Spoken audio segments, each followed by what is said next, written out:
بسم اللہ الرحمن الرحیم۔ السلام علیکم۔ انسائیڈ سٹوری کے ساتھ میں محسن بلال ایک بار پھر سیاست میں، میڈیا میں، سوشل میڈیا میں ہمارے سابق وزیر اعظم نواز شریف کے چرچے ہیں کہ وہ واپس آ رہے ہیں، نہیں آ رہے، کوئی کہہ رہا ہے آ رہے ہیں، کوئی کہہ رہا ہے نہیں آ رہے۔ وزیر اعظم نواز شریف جب تھے تو ہماری جرنلزم میں ایک یہ دیکھا جاتا ہے کہ جتنی بھی ایگزیکٹو پوسٹ ہیں ان کی بیٹ کون کرتا ہے۔ وزیر اعظم کی بھی ایک خاص بیٹ ہوا کرتی ہے کہ جو رپورٹرز کو اسائن کی جاتی ہے کہ آپ نے صرف وزیر اعظم کی کوریج کرنی ہے، وہ کہاں جا رہے ہیں، کہاں آ رہے ہیں۔ تو ہمارے بہت سینئر ہیں وزیر اعظم نواز شریف کے ساتھ، بہت زیادہ ایونٹس پہ یہ ساتھ رہے ہیں اور نون لیگ کے اندر کی بھی خبر رکھتے ہیں۔ رؤف طاہر صاحب ہمارے ساتھ موجود ہیں، ان سے ایک سوال کریں گے نواز شریف کی شخصیت کے حوالے سے بطور وزیر اعظم اور ویسے پارٹی قائد کے حوالے سے، اور دوسرا پوچھیں گے کیا وہ واپس آ رہے ہیں یا نہیں۔ اور نواز شریف کے بارے میں یہ بھی کہا جاتا ہے کہ وہ دل میں کچھ باتیں جو ہیں چھپا کر رکھتے ہیں، اپنے پتے شو نہیں کرتے۔ رؤف صاحب ایسا ہی ہے؟ دیکھیے میاں نواز شریف صاحب جو ہے نا یہ ایک مس انڈرسٹوڈ آدمی ہے۔ مس انڈرسٹوڈ ان معنوں میں کہ اور وہ خود بھی یعنی وہ نہیں چاہتے کہ وہ یعنی بھولے بنے رہتے ہیں اور بظاہر ہر ملاقاتی کو یہ ظاہر کرتے ہیں کہ آپ جو گفتگو کر رہے ہیں، جو مشورے دے رہے ہیں، یہ تو میرے لیے بڑے یعنی پہلی بار میں یہ مشورے سن رہا ہوں۔ اچھا۔ اور اگر وقت ہے ان کے پاس، انہیں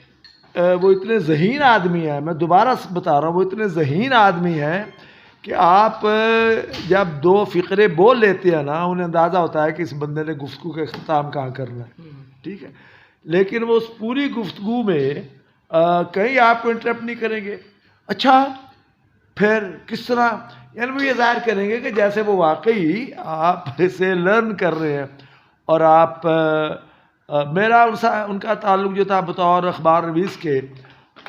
یہ تو خاصا طویل رہا۔ مسلم لیگ میری بیٹ تھی، پھر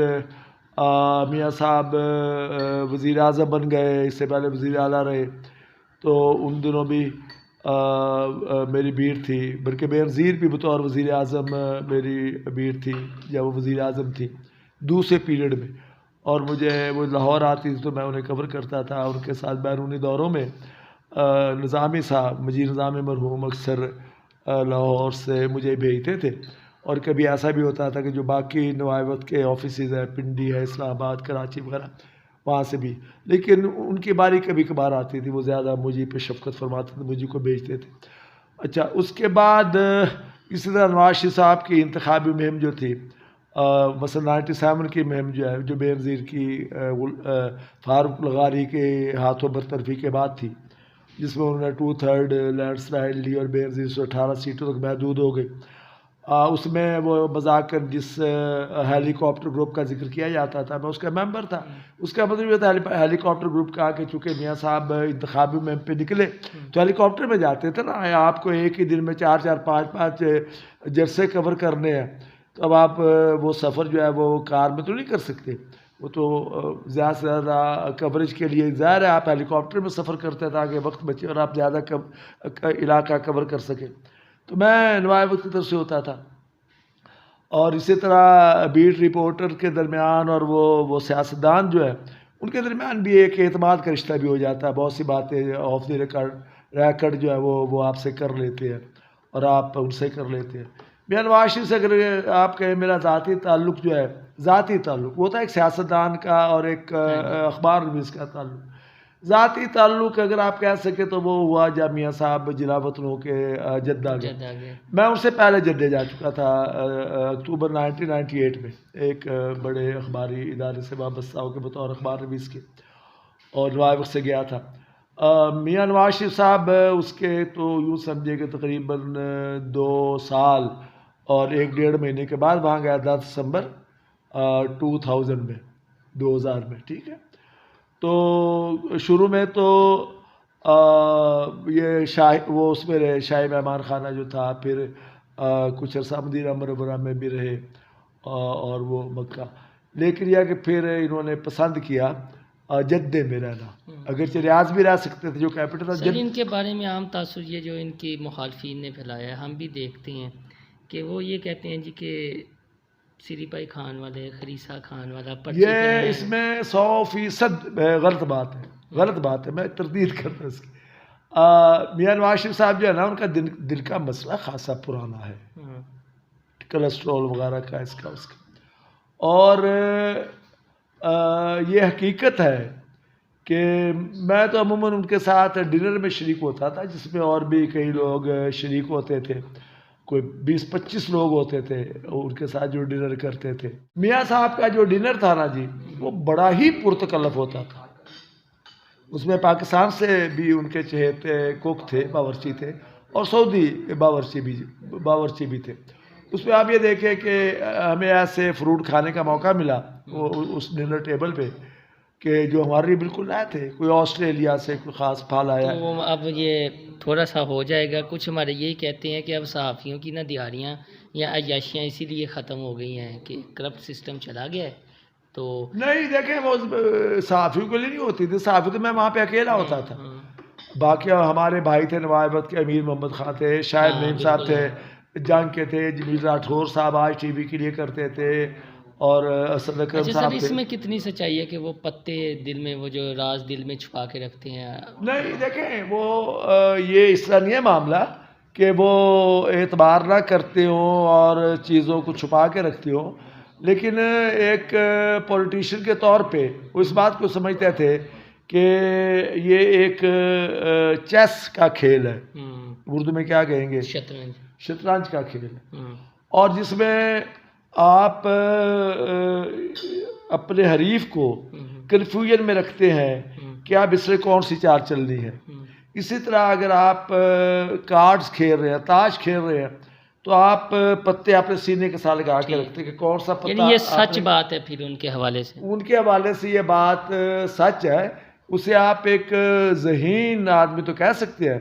لیکن اس کے لیے شاید کروک کا لفظ اگر آپ کہیں کہ وہ عیار آدمی تھے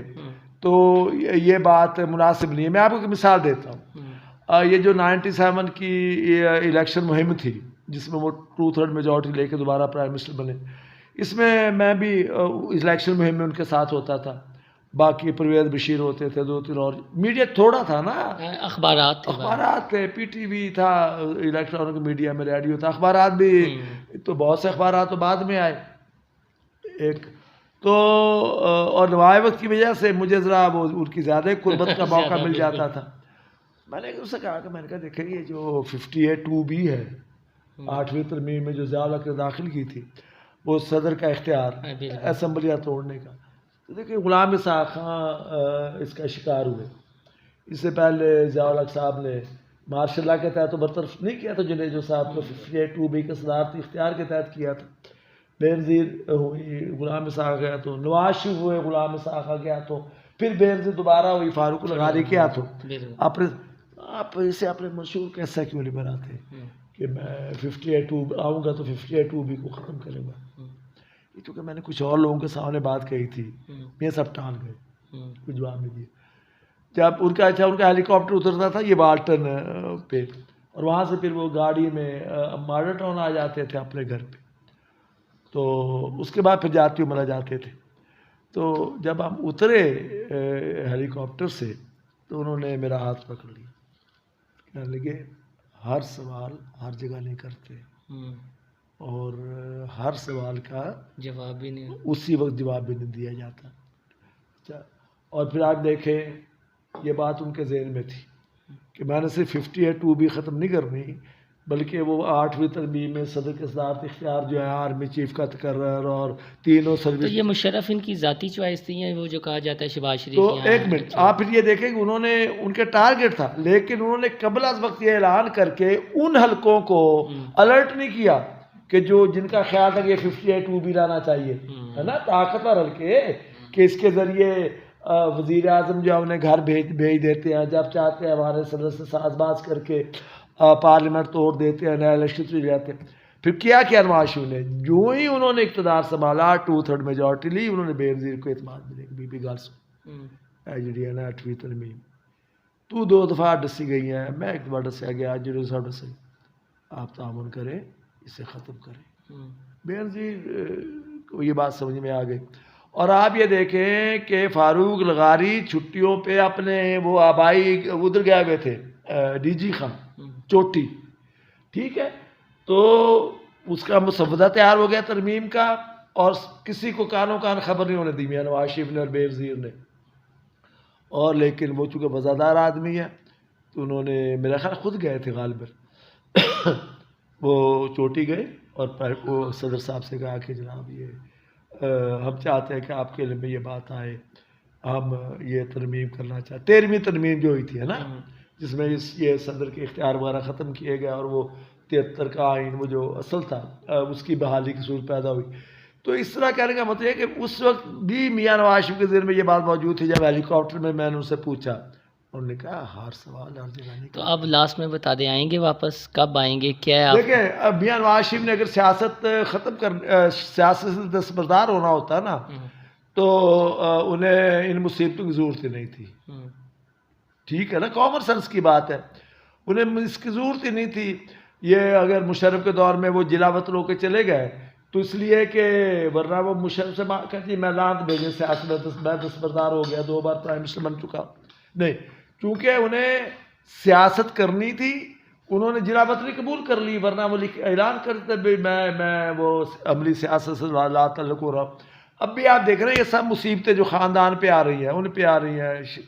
شہباز صاحب کے بچوں پہ، شہباز صاحب پہ، مریم. یہ اس لیے ہے کہ نواز شریف صاحب جو ہے وہ سیاست سے لا تعلق ہونے کو تیار نہیں ہے. ٹھیک ہے، تو اس کا یہ مطلب ہوا کہ وہ واپس آئیں گے، اور اس حالات میں تو وہ لازماً واپس آئیں گے کہ جو جتنے بھی تازہ ترین سروے ہوئے ہیں، جتنے بھی ہوئے، اور یہ بتانے کی ضرورت نہیں کہ کن کن اداروں نے کیے اور کروائے ہیں،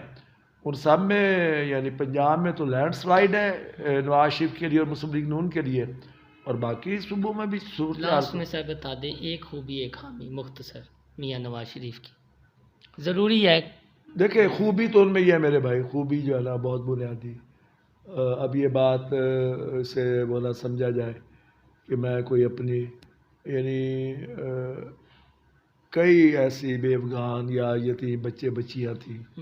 کہ میں نے نواز شریف صاحب سے کہا، انہوں نے ان کا مشکل وظیفہ لگا دیا، ان کی تعلیم کا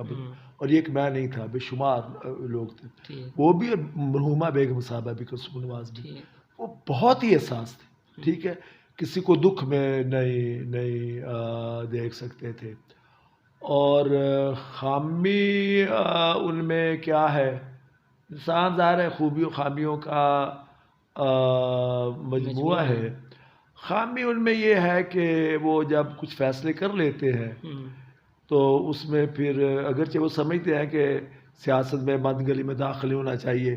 قائد اعظم کا فرمان تھا کہ آپ مذاکرات کے دروازے کھلے رکھتے ہیں، کھڑکیاں دروازے روشن دان کھلے رکھتے ہیں، تبھی سیاست ہوتی ہے نا، مذاکرات جس کا لازمی حصہ ہے. میاں صاحب کا پرابلم یہ ہے کہ جب وہ فیصلہ کر لیں کہ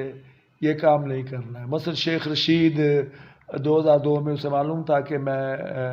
نواز شریف کا ٹکٹ کتنا ضروری ہے، اگرچہ وہ جلا وطنوں کو جا چکے، تو اس کے لیے انہوں نے مجید نظامی صاحب کی بھی فرمائش کرائی. مجید نظامی کی فرمائش کو ٹالنا کوئی معمولی بات تھی، نظامی صاحب اس دور میں تو اور میاں شریف صاحب جن سے مشورہ کرتے تھے، لیکن انہوں نے فیصلہ کر لیا کہ نہیں، شیخ رشید کو ٹکٹ نہیں دینا. بس یہ ہے کہ ان میں یعنی جو دل میں گرا بیٹھ جاتی ہے نا، وہ کسی بھی وجہ سے بیٹھ جائے، اس کا جواز ہو یا نہ ہو، وہ گرا کھولنا بڑا مشکل ہے. شہباز صاحب کے حوالے سے کوئی گرا بیٹھی ہے وہ جو نہیں تھے؟ دیکھیں شہباز صاحب کا کمال یہ ہے، اور اسٹیبلشمنٹ کے حوالے سے عدلیہ اور اسٹیبلشمنٹ، وہ اپنے بھائی کے وفادار ہے، بھائی ان کا وفادار ہے سر. اور میں شہباز شریف کو پاکستان سیاست کا اس لحاظ سے مظلوم ترین کردار سمجھتا ہوں کہ وہ میاں نواز شریف صاحب سے اسٹریٹجی پہ اختلاف کرتے ہیں، لیکن وہ بھائی کے ساتھ ہے، بھائی کے فیصلے کی پابندی کرتے ہیں، مسلم لیگ کے فیصلے کی پابندی کرتے ہیں. چنانچہ وہ بھگت رہے ہیں، ان کا بیٹا 1.5 سال سے حمزہ جو ہے وہ یہاں کیمپ جیل میں پڑا ہوا ہے، ایک بیٹا جلا وطن ہے، وہ خود کیسز بھگت رہے ہیں، اور یہ سارے معاملات ہیں. تو مزاج دونوں بھائیوں کا مختلف ہے، اور لیکن یہ کہ شہباز صاحب جو ہیں ان کا یہ خیال ہے کہ درمیانی راستہ نکالنا چاہیے، جو میاں صاحب کا خیال ہے کہ بھئی وہ کہتے ہیں کہ میں آپ بتائیں میں کوئی غیر آئینی میرا موقف اگر ہو تو مجھے بتا دیں آپ. میں اس سے زیادہ میرا کیا مطالبہ ہے کہ ادارے جو ہیں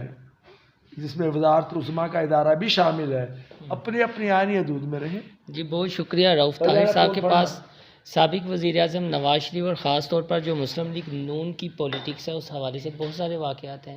یہ تو کرنٹ ایشو تھا تو ہم نے اس حوالے سے ان سے گفتگو کر لی. میاں نواز شریف کی شخصیت کے حوالے سے ہم ان سے گاہے بگاہے پوچھتے رہیں گے. آپ کو ہماری یہ ویڈیو پسند آئے تو ہمارا چینل انسائیڈ اسٹوری سبسکرائب کرنا نہ بھولیے گا. اللہ حافظ.